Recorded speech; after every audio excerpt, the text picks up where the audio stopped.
Hi everyone, welcome to the channel. Today we're diving into a fascinating topic that blends history, religion, and curiosity: translation errors in the Bible. Did you know that some of the most famous passages, like Jesus' statement about casting the first stone, might not be authentic? Or that unicorns mentioned in the Bible likely never existed? These aren't just simple errors.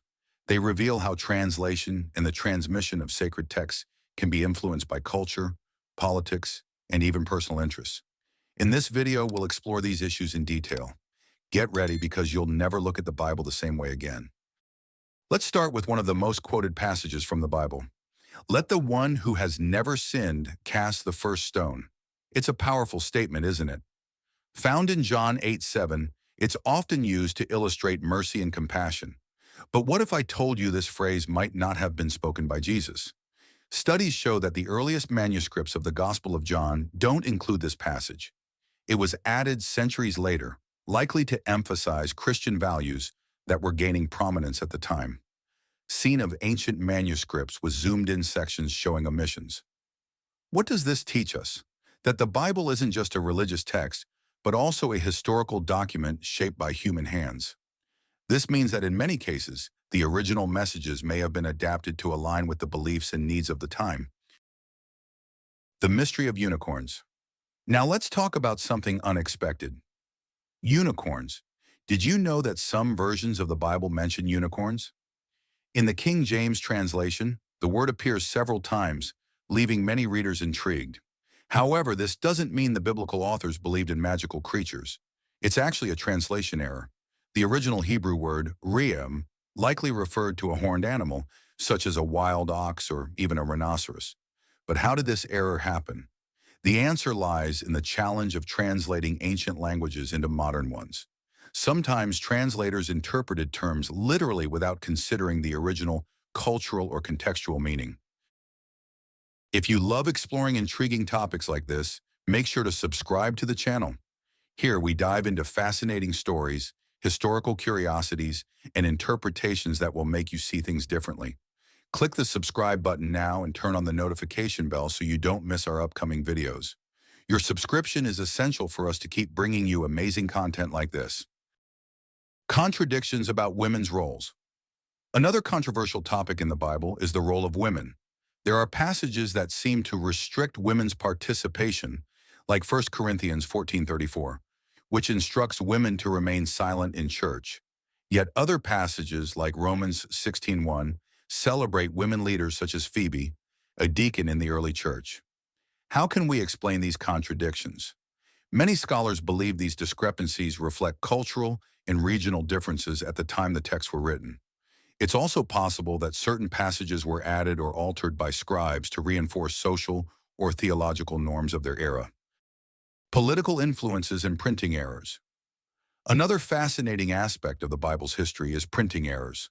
One of the most famous examples is the Wicked Bible, published in 1631.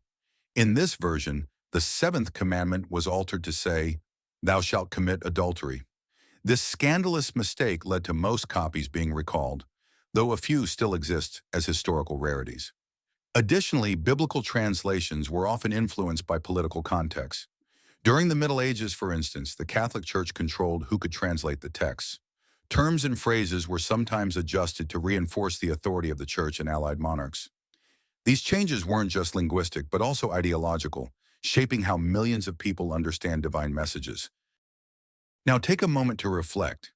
If even the oldest translations of the Bible can be flawed, what else around us might not be exactly what we think? What else in religious and cultural history, passed down through the centuries, could be far from what was originally said? Are we really understanding everything we read?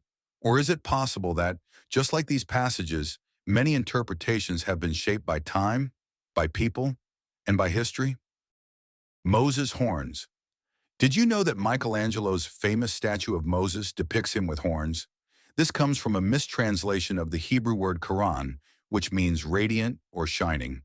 When the Bible was translated into Latin, Quran was mistakenly rendered as horned. This translation error significantly influenced Christian art and the perception of Moses for centuries. Imagine how different religious iconography would look if the correct term, radiant had been used. The Virgin Mary. Another major mistranslation involves the prophecy of the Virgin Mary. In Isaiah 7:14, the Hebrew word alma was used, which means young woman, but doesn't specifically mean virgin. When translated into Greek, the word became parthenos, which does mean virgin, creating one of the most pivotal theological interpretations in Christianity. This raises an important question. How many theological doctrines might hinge on similar translation nuances? So, what can we learn from all this? First, that the Bible is much more than a religious text. It's a mosaic of stories, interpretations, and yes, human errors. These errors don't diminish its importance, but remind us that to fully understand such a rich text, we need to look beyond the surface. If you found this video interesting, leave a comment sharing your thoughts. Which of these facts surprised you the most? And don't forget to like, subscribe, and hit the notification bell for more content like this. Until next time, and remember, question, learn, and reflect.